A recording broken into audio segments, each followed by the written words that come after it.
All right, welcome back to the show. Welcome to the Realennials. I'm Pat. I'm Ruby, and we're joined today by Jackson B. He's a local nonfiction filmmaker and self-care advocate. We just found out that. Thank you for joining us. Yeah, thanks for being here, Jackson. Thanks for having me on this snowy, awesome day. Yeah, thanks for coming, walking across the river market to join us. So what's new? We haven't talked in a while. Well, it's winter now, so my face is super dry and it's awful. But Me too. yeah, it's the new year, so I'm like working forward on all of like those New Year's resolutions. And I feel like as creatives, we all like our list is like 50 things. It's never just like one thing. Like I'm gonna go on the treadmill every day. It's like I'm gonna like rebrand this whole thing. I'm gonna retool my image, and then it's like this huge list of stuff. Same. And so I'm like a fifth through it at this point, but you feel me. You know, everybody feels me. Well, I mean, we were chatting with you before this, and you have a lot going on. You have a lot of different areas of interest, and even just within, because I mean, I was looking through your website and I was looking through all the films, and there seems to be like, different subjects. It's all So well, okay, let's start kind of local nonfiction filmmaker, a creative self-care advocate. Talk to us a little bit about where you come from and how you pursued those paths. Yeah, so we'll go like all the way back. So I am like a Missouri boy, if you will. And I grew up in St. Louis. I went to school in Columbia, Missouri for documentary journalism at the Jonathan B. Murray Center for Documentary Journalism at Mizzou. It's a whole thing. Jonathan B. Murray was the showrunner for The Real World and Keeping Up with the Kardashians, so we can thank him. And I like to think maybe in like some societal guilt, he's like, I'm gonna give all this money back to the world. He's like, what did I do? Like, what can I do? And it was a fantastic program. And then I briefly worked in New York City for an amazing company there, Fourth Row Films. And they just gave me so much knowledge and an incredible experience. And I've continued to freelance with them. I mean, they're just fantastic. And came back to Missouri and moved to Kansas City. And I've never looked back. I love this city. So, I have a very weird career. And I think it's kind of difficult to describe like the paths, but I've always been in love with reality and truth and pursuit. So I joined the journalism school not like knowing what I wanted to do. I just knew that I was like really intrigued with humanity and understanding stories and empathy and connecting with people. So I was like, oh, journalism, sitting down, interviewing people on camera, woohoo, wow, whatever. And then as I just started to go into it and get into it, I figured, nonfiction filmmaking, where like you're making a movie that can connect this singular person, event, story, place that you've experienced and that other people have experienced in real life with audiences, and to be able to just kind of project that into the world is just such an amazing and positive experience. Were you super into film when you were growing up? Is that how you... I was super into TV. I think I loved books. I loved like nonfiction books. I would always get like the weird, like encyclopedia-esque books about like planes or whatever at the library, and just to learn. And I was always into TV, a lot of comedic television, and it's kind of weird how different interests in your life as you grow up can kind of change and morph and combine to something so like hyper specified, and then you're like, that's it, that's what I want to do. And then the second that they all kind of like mesh together is like, that's it, this is the purpose that I want to pursue. And that's always fun. So you're a bit of a Jackson of all trades. Oh my God. I don't think I've heard that one before. Pat would say that. But let's talk a little bit more specific, because I think a lot of creatives, particularly young creatives, have a hard time actualizing what it means to get a degree in a creative field and then carry that into the real world. So what are some of the steps that led you from where'd you coming out of the School of Journalism to producing and directing your first documentary? So a lot of it is, I think that if you're in school and you're like paying money to go to school, you should also be taking full advantage of all of the resources that you have at school. You probably have cameras and equipment you can check out. for school projects, you might be able to fib a little bit and be like, this is for a school project, and like take the camera home. Maybe you don't lie to your professors, but but take full advantage of the resources you have. And don't just do your schoolwork, create beyond that. So, you know, when I was in school, I was checking out the cameras and going and like doing my own stuff and going out with friends and just learning how the cameras worked and working with all of that. And, you know, I always wanted to be a producer, and that's what I am. It's awesome. But I also, you got to learn everything else. So you're like, this isn't for me. This isn't for me. I kind of like this. I don't like that. So a lot of it started in college, where I would just go out with friends and we would kind of pursue subjects and concepts and ideas and start putting together, you know, little films that I, you know, actualized into nothing, but it was just going through the motions and practicing. So that's a huge start. And then, of course, fighting with everyone in your life who's like, don't do this. Yeah. What is this? Documentary filmmaking? You're going to chase, like, toucans in the rainforest for Nat Geo? What? How are you going to make money? Fun. You know? So, and again, then getting over that hump too, and just kind of like understanding that like you know what you know, and you know what you're capable of, and you know you're the only person in the world that knows your creative vision in its entirety, and you know your capability in its entirety. So just kind of going forward with that, where what's that terrible Lady Gaga quote that everyone makes fun of her for? If there are 99 people in the room and one person believes in you, like that's all you need. Yeah, that's not her. People like making fun of her for that, but that's really inspirational. And I believe if there are 99 people in a room, the only person that needs to believe in you is you. Mm-hmm. And so then after college, I kind of took a lot of these documentary concepts and ideas I've been having, and just started to put it into production and starting to, you know, run over budgets and start figuring out, you know, how much money do I need to do all of this stuff, or how little money, I think is kind of really where it is. We get that. Yeah. We get that.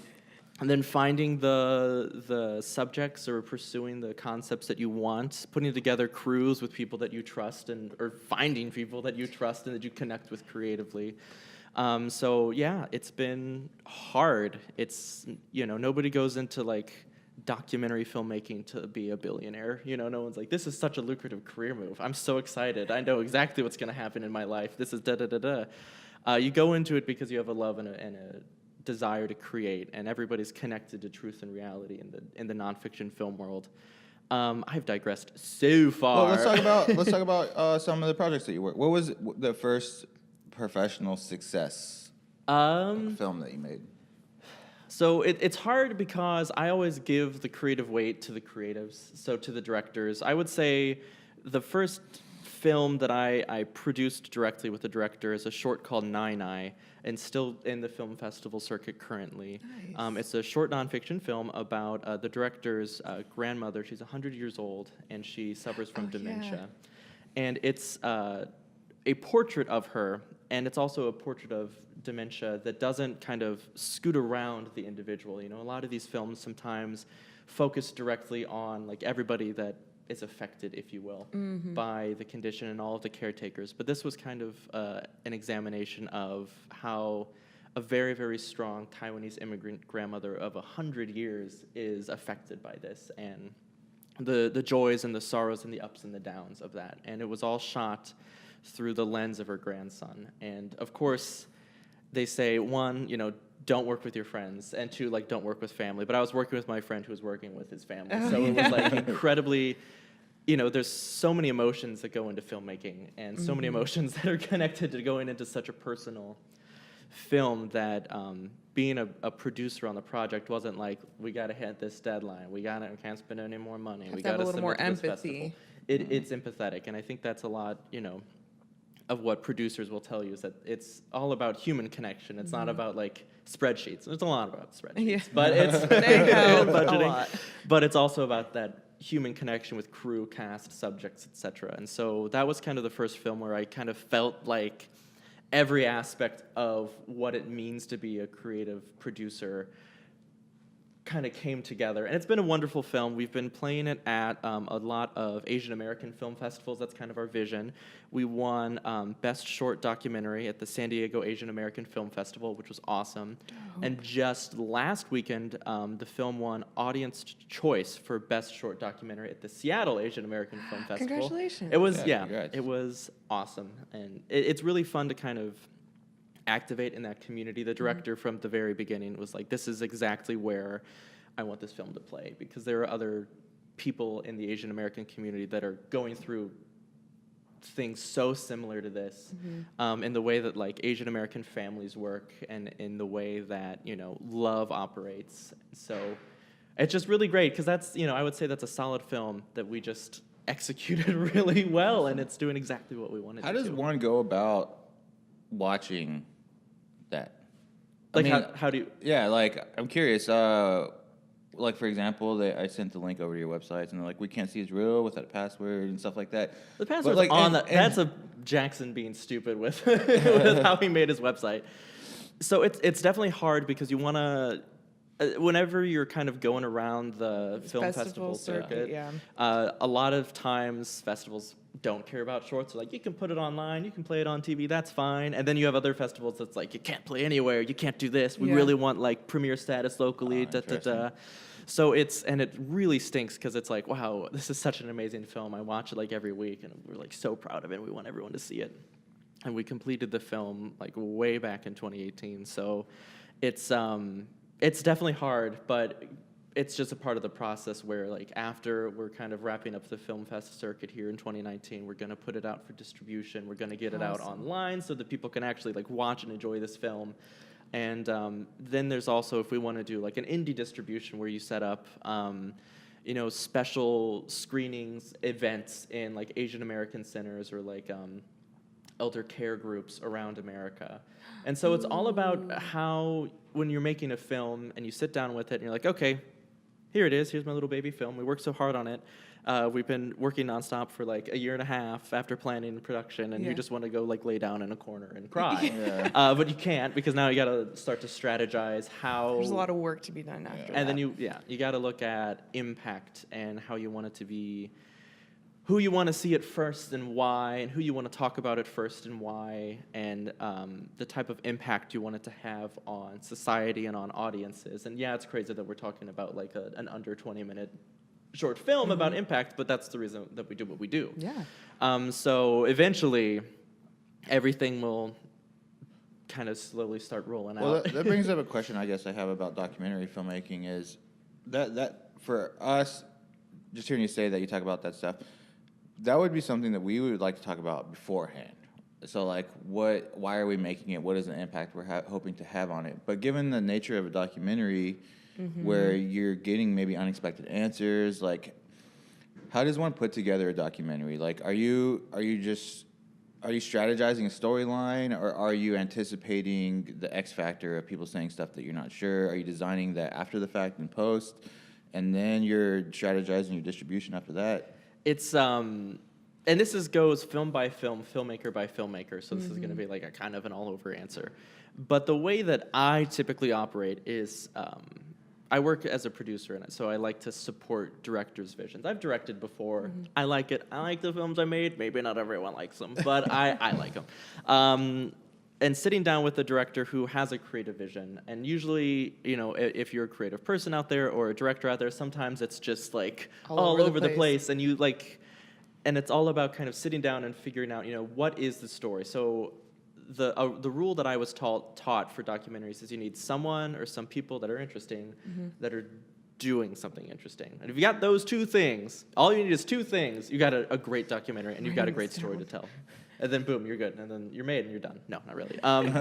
Simple piece of cake. Yeah, so easy, right?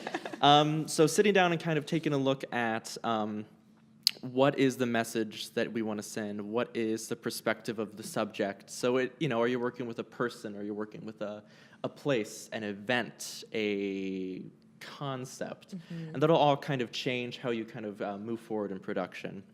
But you do always want to kind of figure out the type of movie you want to make. Is it going to be a straightforward sit-down talking head documentary? Is it going to be, something of a more conceptual nature. And then kind of figuring that out first is what you want to kind of start with. And you do have a game plan. You do have, you want to develop the people you want to talk to, when you want to talk to them, and you kind of want to figure out the questions you want answered. You want to figure out the questions you want to ask, but you also, more importantly, want to know the questions you want answered. So you've probably been trying to get at this point for like the whole interview, and I've been like bouncing around. I'm whatever. No, I know, just as an example. Yeah. And so it's like, it might take you a long time to get the question you want answered.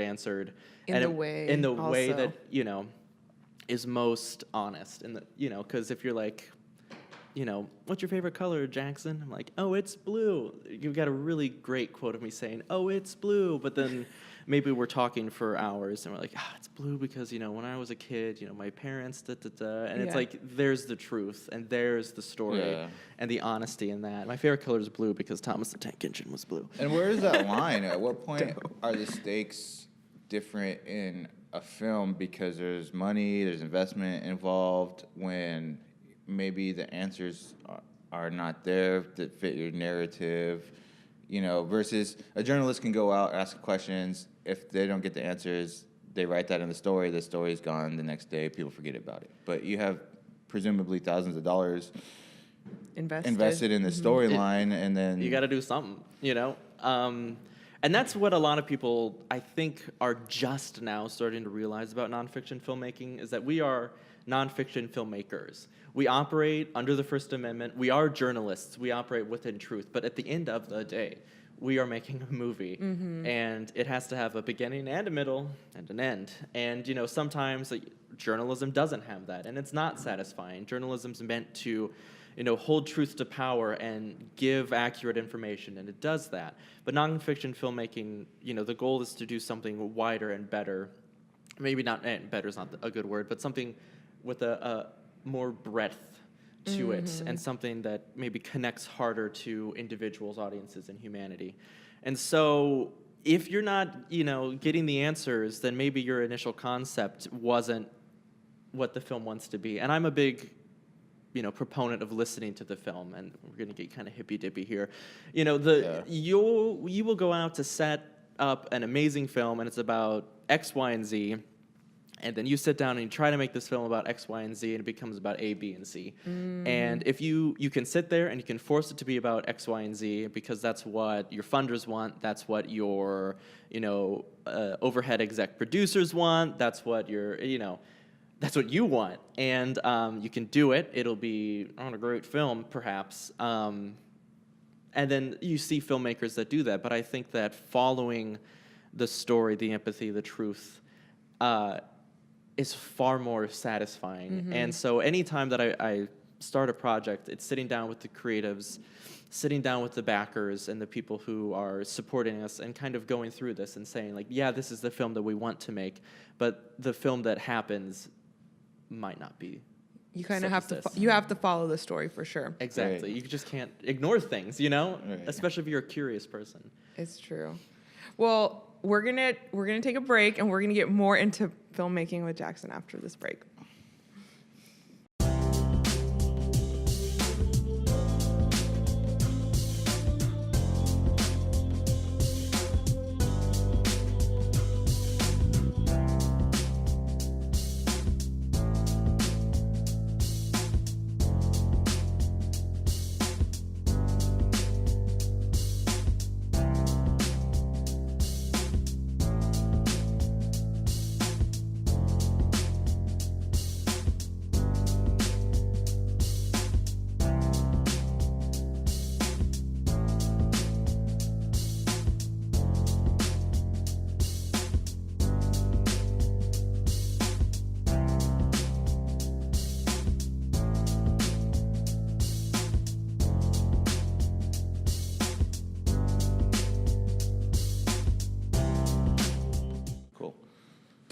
All right, welcome back to the Realennials. I'm Pat. I'm Ruby. And we are still here with Jackson B. Thank you again for joining us for this conversation and sharing your insights. Thank you for having me. I like talking, so whenever anybody invites me on a podcast, I'm like, ooh, buckle up, because it's going to be all over the place. About. Yeah, I get to talk into a void, you know. So we were just talking about kind of your process in filmmaking, and so you're talking about Nene? Nai. Okay, I told you I'm really bad at pronunciation. It's Mandarin for grandmother on the father's side. Oh, yeah. What? They have specific for... I did not know that. Okay. I know that now. You yeah. know? Well, you learned that. The film's entirely in Mandarin, which... As someone who does not speak Mandarin, it's really, really hard working with the director who also edited the film because, you know, it's really expensive to hire somebody who can edit a film in Mandarin. You know, so we were like, let's, you know, he did it himself and he's a fantastic editor. But it was always really hard. I'm like, can you send me some selects? Can you cut a couple mood reels for me? And he'd send it to me and I'm like, I can't understand any of this. Yeah, like, could you also take 5 extra days and subtitle this for me? Which he did. So thanks, Wyatt. Shout out to him. Yeah, Wyatt Wu, amazing director and director, and a good friend. Oh, good. Yeah, how do you know him? And so I'm sure that, like you said, there's every project is probably a million ways different from the next one. How do you know him? How did you go about getting onto this project? Was it already being worked on and you came on board as a producer, or? This is a very personal film, and it kind of came through the Murray Center. So Wyatt and I met our sophomore year in college, and we were on like the Mizzou film crew. We would go out and just film like events and stuff on like camcorders or whatever. So I met him, like this guy is like hyper weird, whatever. I dig this vibe. And then our junior year, we joined the Murray Center. Wyatt didn't have a car, and I had a car, so I was like a shuttle service literally everywhere, and I never got paid back for gas or anything. So he owes you money. Honestly, I think like, he's paid me back enough by letting me produce this project. So that was the thing. That's how you find your people, stuff like that. Like you guys are banding together to like do stuff. And so yeah, and then finally senior year we moved in together, and so that made like editing this film and like working on it like really stressful because it's like you're not supposed to be roommates with your friends because then it's like who's gonna do the dishes, and it's like tension there. I never did the dishes, just to be specifically clear. I still don't, but and then you know maybe like the producer-director relationship in like creative filmmaking is also like a bizarre thing, and you have to have like this backwards type of friendship to be able to like switch between like we're gonna watch a bunch of K-pop music videos and then we're gonna dive right into like this really hard to watch sometimes emotional scene in this film, and then we're gonna like pull back out of it and go get fries and then go home and argue about dishes. So Wyatt's just been a close friend for such a long time, and I look forward to continuing our creative collaboration with it. And that's also a big thing. It's like if you're a creative person, you're gonna have creative friends, and those creative friends will, whether you like it or not, be your allies and be your co-conspirators for probably the rest of your life. And I think a lot of people will find that in their lives too. As long as you're surrounding yourself with creative people and good friends, you're gonna have that. And then of course there are other projects that I've worked with that are just kind of general networking at film festivals, like, oh, this is my set of skills, we're having a coffee, you know, type of stuff. But a lot of those like hard and deep and heavy projects that are like what you want to define yourself as a creative are going to come from those connections that you make early. Wow. Did you make a lot of connections at Mizzou? Like, did you find your tribe there, or was it after you left you had to kind of, you know, find that community outside of school? Because I know when you're in school and when you're studying, it's really easy to find people that like the same things as you because you're surrounded by them. But then when you leave, it's a little bit tougher to make those relationships. And it is hard. Like there's no clubs in an adult. I mean, I guess there are, but it's not like clubs, they're not on campus. You know, you can't like walk down the street and be like, oh, I'm at like the book club or whatever. So I was really lucky. The Murray Center has very small class sizes. I think there's like 15 undergrads per class. So it's a really great way to kind of cultivate and mimic a creative environment like that. So, and it's kind of, you find who you like, you find, you know, the people you want to collaborate with, and you kind of carry them with you. But then you get out into the real world, everybody goes their separate ways. You know, Wyatt's based in LA right now, and it's difficult. Oh, wow, yeah. And I have friends that are based in New York, and I'm like, here, yeehaw it in Kansas City, which I love. I love KC. The heartland. Exactly, the heartland. I don't want to live anywhere else. I think it's a fantastic city. How does that work? I mean, I think to most people, they think New York and LA if you're going to work in the film industry. How do you do that here? I say, one, flights cost the same to both from Missouri because we're like right here in the middle. So you're not Convenient. like, and we don't have to deal with like the 6-hour flights, from LA to New York. We can just kind of skip and hop over when we need to.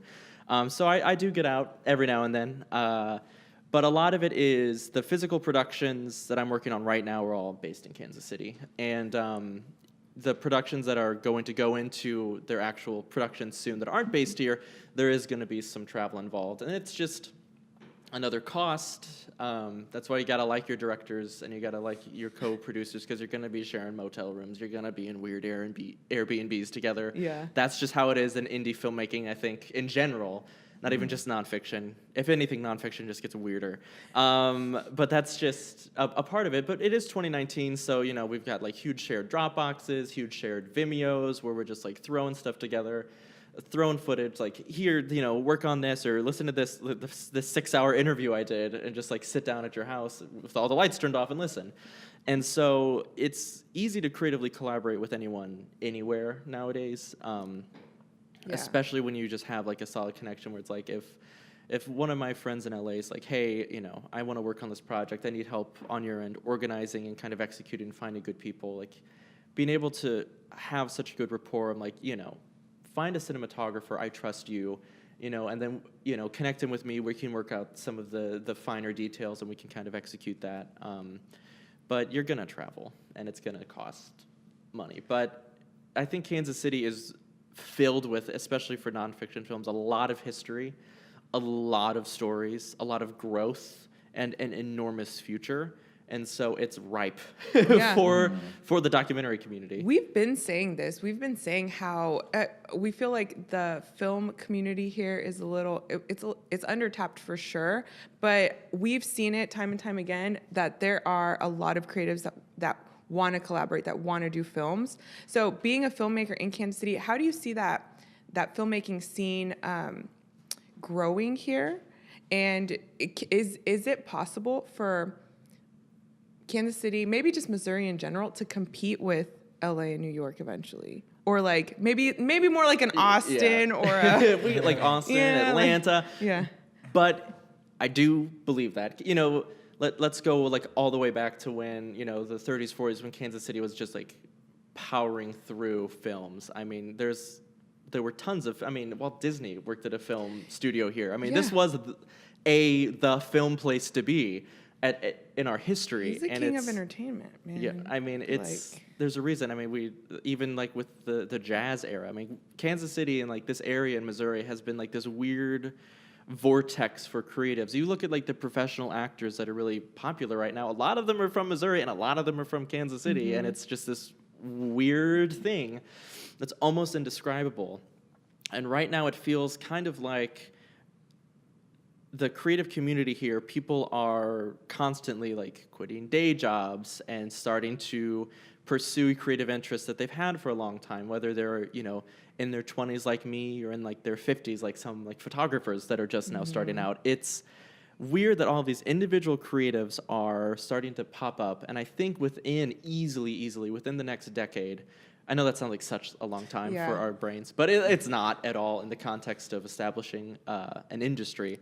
In the next decade, we will start to see them really pooling together and really starting to pop up with creative collaborations. Not even creative collaborations, creative corporations and creative projects and productions. But what I think Kansas City needs is honestly like 2 solid, huge feature films to just stroll into town and hire everybody, and everybody meets everybody, and then we're like, oh my gosh, this is fantastic. But that's a pipe dream. Missouri needs to, never mind. Call to action. I want to be quiet. Well, so this past year, there's been film incentives, tax incentives. A lot of states around the U.S. have been providing these incentives for filmmakers, especially like Georgia is thriving right now because of that. We used to have one. Yes, that's where I was going. Statewide. And a lot of people have been pushing for that to come back. But the question has been, can Missouri provide enough of those creatives, of those technicians to support that industry? And I think yes. I think we could eventually, especially with programs, in the actual state that would train these people and give them the foundation to be really good at their jobs.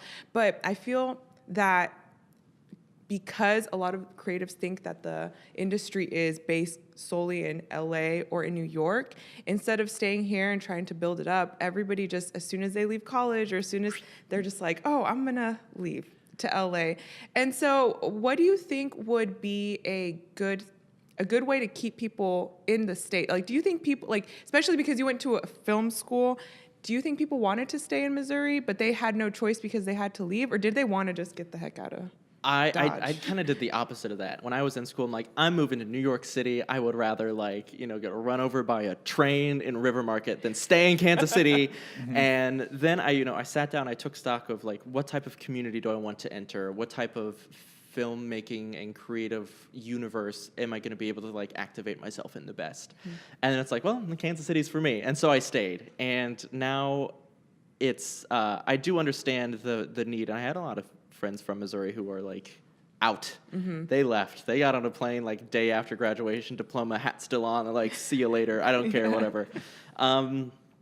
But in Missouri, I think there's a lot of accessibility here. It's expensive to move to LA. It's expensive to move to New York. And I think you have the people that have the accessibility to go out and do that and kind of just coast and work and live and hustle. And that's awesome that they have that. And then we have, I think, another group of people that don't have that accessibility who are then like, well, you know, then I'll do something else, which I think is the wrong thing. I think that we need to be able to catch these creatives before they go, well, I'm just going to go get a day job at wherever. Yeah. Or, oh, I'm just, you know, I got this degree in art and, you know, now I'm just going to go get, like, you know, corporate work. job Exactly. somewhere. And I think what Kansas City needs to do, and us as creatives in Kansas City, is we need to start catching these kids, you know, before they just ditch their dreams, and then start to show them there is a huge creative community here. There are tons of people that are more than willing to support you in any way, shape, and form, just because you're in Kansas City and just because you're helping to grow this community. And I think something that can do that is just heightening the visibility. Like what you guys are doing right now is just heightening and showing everyone that, like, yeah, there are tons of people here, and we're all so willing to collaborate just because we're all working towards making this one of the film places to be in the U.S. And I think that's what can keep people here, is that you can have an awesome, awesome life. You can afford to have an awesome, awesome life, and you can. The cost of living here is so cheap. It's so Oh my cheap. gosh, it's like I like get a receipt from a bar, and then it's like I can text it to someone from New York, and it's like, is this Monopoly money you're paying with, Jackson? Like, what is this? I mean, but like, there's more to like living here than just like drinking. But Yeah. it's, I think that something that we all need to do is just heighten the visibility of the creative scene here, which I can see happening, and I just want to like work harder at making it more aggressively happen and showing the people that are, you know, going to Mizzou or going to UMKC or the KCAI, KCAI, yeah. never say it right, Kansas City Art Institute, but that they can stay here. Kansas City Artists Coalition. What? KCAC? KCAC. No, KCAI. It's Kansas City Art Institute. It's by the Nelson Atkins. I thought Yeah. you were like literally pointing down the hallway. No, I was like just pointing like, you know, 20 minutes down the road, but but also, yeah. Also, people don't realize how many positions there are within film. Like, you don't have to be a director, producer, cinematographer to be doing film. Like, you can be a technician, a carpenter. Honestly, techs and carpenters Electrician. probably make more money than I do, so like, do that. I mean, it's Sam is nodding back there. yeah. So there's so many ways to work in any industry, but especially in the creative industries, that I think another thing is like getting out there when you're young and exploring all of your options, you know, getting behind a camera and going like, yes, this is for me. Yes, this isn't for me. Doing and sourcing costumes, you know, finding different things to try and then figuring it out. I mean, that's just what life is. I do think it's a lot easier nowadays. I mean, cheaper technology, more access to cheaper cameras that are able to make more cinematic films, and things like that make it easier. I mean, there is a lot of period of time where if you wanted to make a film, it was going to cost $100,000, and you had to be out in LA or New York or whatever. I think that's changing now, and I think opportunities are changing for that here. So, all right, we got to cut to a break. Thanks so much for being here, Jackson. We'll be right back.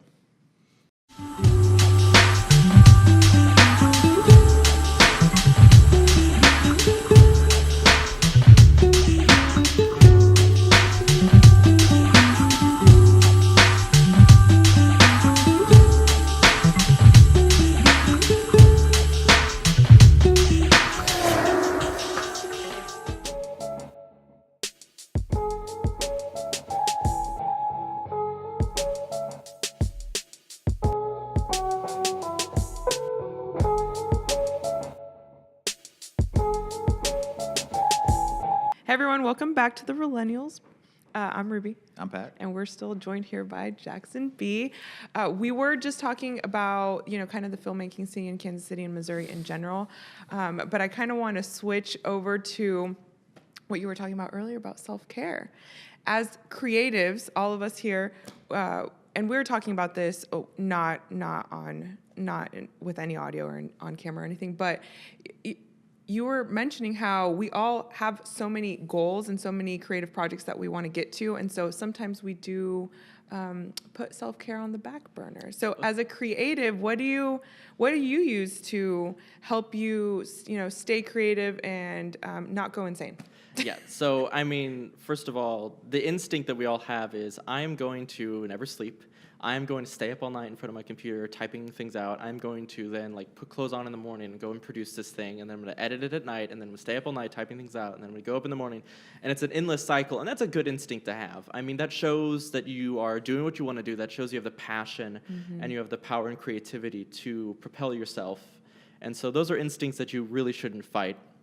You also really shouldn't fight the human instinct to sleep and eat and hydrate and drink water. Take care of yourself. And take care of yourself. And I use the definition of self-care in a very wide way. So it's just anything that's based in health that, relaxes your body or brings peace in your mind. And that's it. That's the whole thing.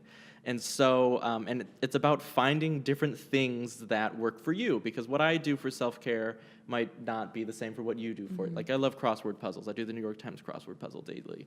Some people think that's so boring and stressful and terrible, but it works for me. I liked cryptograms. Cryptograms? Yeah. I don't get those. They I love them. drive me insane. So yeah, I wouldn't do that because it just makes me want to throw my phone across the room. I prefer Sudokus.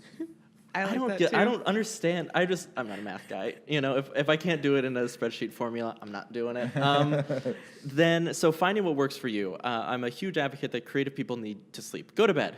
Go to sleep right now. Take a nap. Take a nap. Sleep in general. After the show. There's studies that are supposing that lack of sleep is maybe contributing to Alzheimer's. What? Yeah. Wow. Because basically what happens is your brain needs approximately 6 to 7 hours of sleep minimum. They say 7 in order to clean out your brain. When you're sleeping, your brain or your body in general clears out toxins. And so they think that what happens when people don't get enough sleep is that toxins stay there longer and have negative effects on how your brain functions. And that could also be detrimental to creativity, because I know that I experience brain fog. When I'm just it's day 3, sleeping 2 hours. Coffee doesn't help your brain, right? Not very long. It keeps you awake. It's a Band-Aid. But yeah, so getting enough sleep. I'm a go to bed early, wake up early person, and I know creatives love to stay up late at night and go crazy 2 a.m. What if we did this? Da, da, da. And that's a great instinct to have, but it's not sustainable. So I'm I go to bed, and this is insane. I go to bed around 7ish, 8ish, 30, and then I'm up at 4:35. It's just as crazy. It's just as crazy. It's still dark outside, so you can get that energy, but it's I'm also an old grandma when my friends are hey, let's go out and get a drink and talk about projects. I'm let's talk about projects during regular business hours because I need to take care of myself, and I'm going to bed right now. You're how about a 6 a.m. morning meeting? And you're no. They're no way. No. But making a schedule for yourself where you schedule in time to either, meditate or literally just sit on the couch and think about nothing, or take an extra long shower once a week or something. Self-care isn't all essential oils and candles and plants and stuff. I mean, if that does it for you, that's awesome. I love essential oils and candles and plants and stuff. So, but just at the very, very least, get enough sleep, drink enough water, take time for yourself where you're not thinking about these amazing dreams and creative ideas that you're having, but where you're just clearing your brain and kind of resetting it. And I find that doing that is kind of a way that I can work through problems that I'm having creatively or logistically, where I'm just sitting and staring at something, maybe the wording isn't right in a pitch, maybe, this budget is just not happening right now, or I just can't figure out the edit on something. Step away. Take a nap, or go. My favorite thing to do is I just lay on my bed and I look out the window. And I just kind of watch the trees, and this sounds so hippy dippy, which is that's my word for 2019 is hippy dippy, and that's what I want to be. And then like it'll just come to you. Or the next time you reapproach it, you're going to have a clearer mind. And that's just so good. Or also, if you're struggling with something, go to sleep. If it's 3 a.m., go to bed. You're not going to figure it out. Go to bed.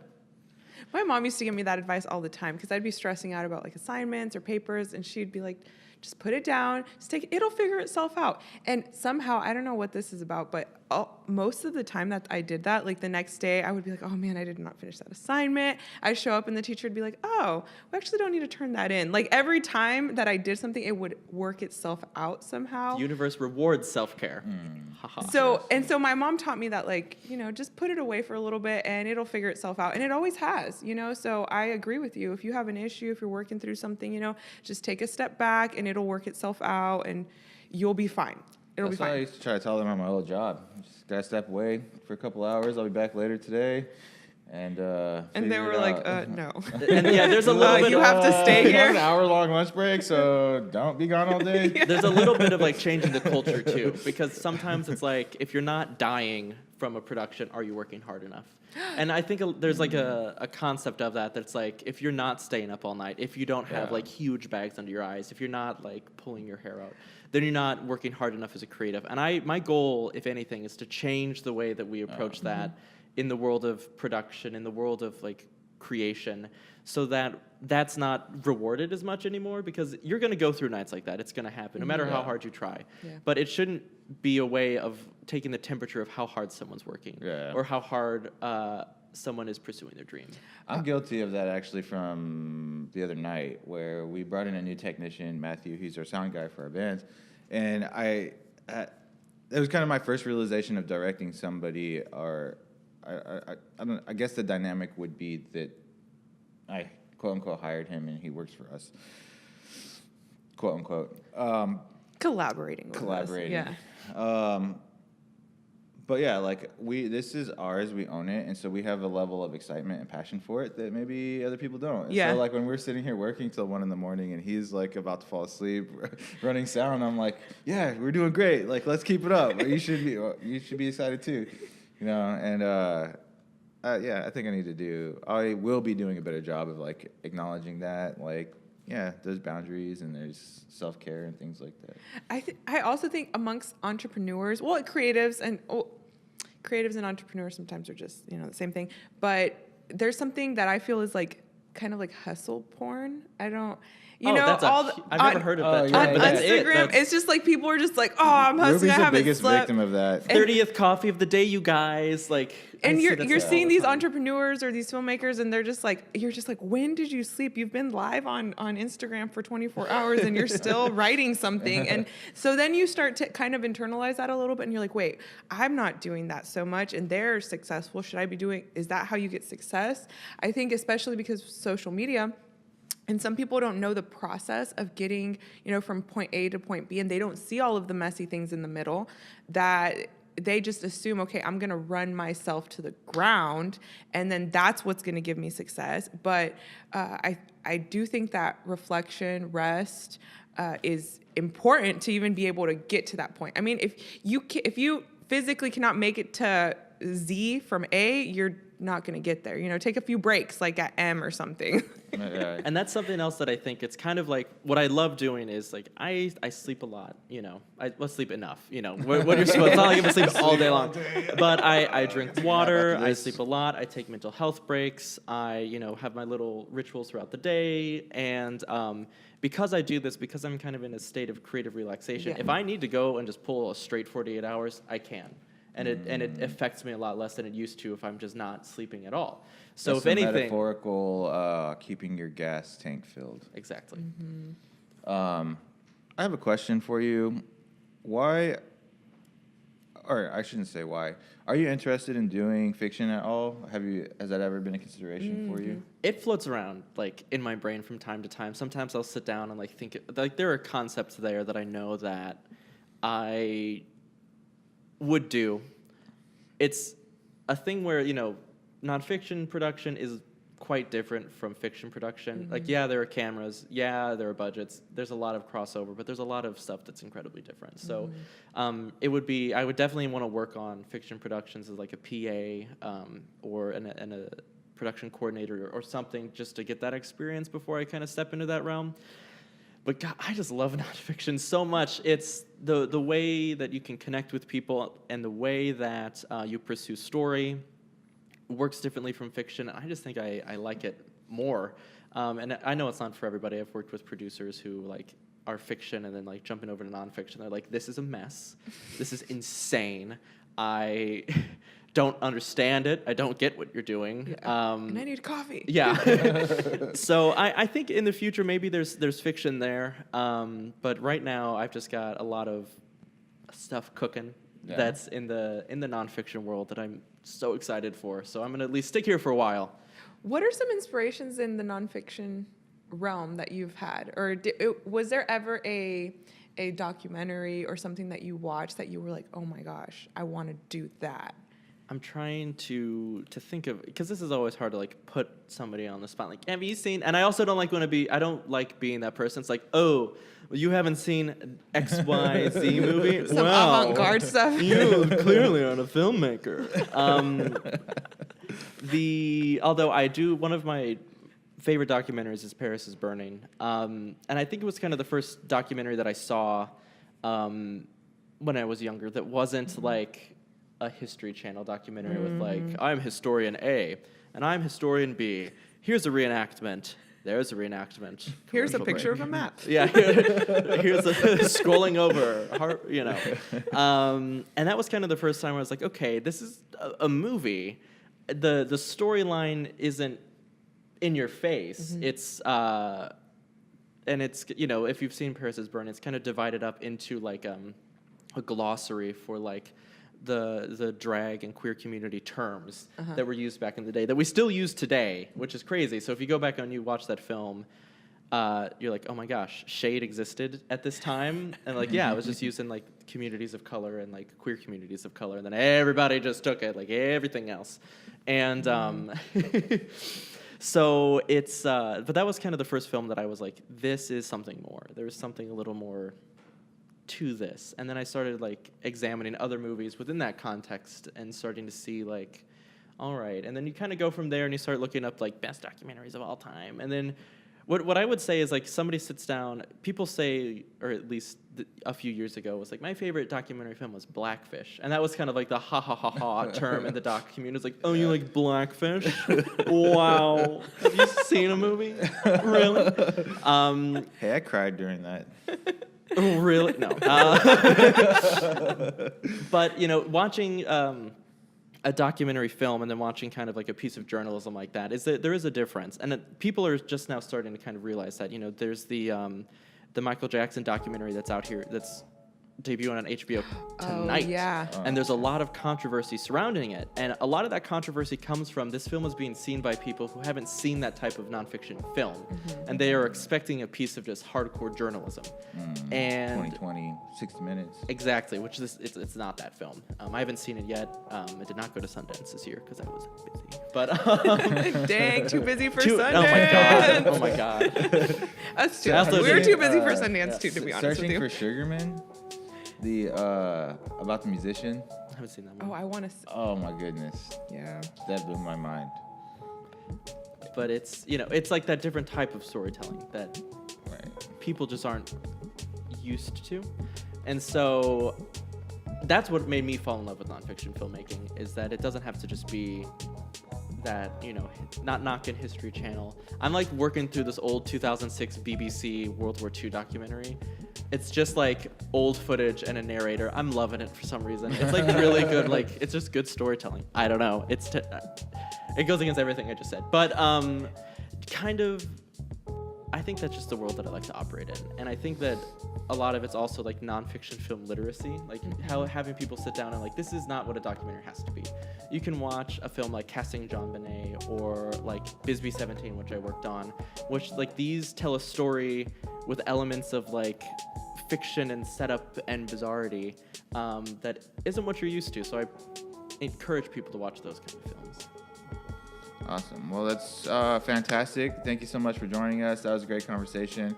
Hopefully you'll come back in the future and tell us more about the stuff you got cooking now. Yeah, totally. I'll come yell at you guys about sleep again. That's my favorite thing to do, honestly. I'm going to go take a nap after this because of our conversation.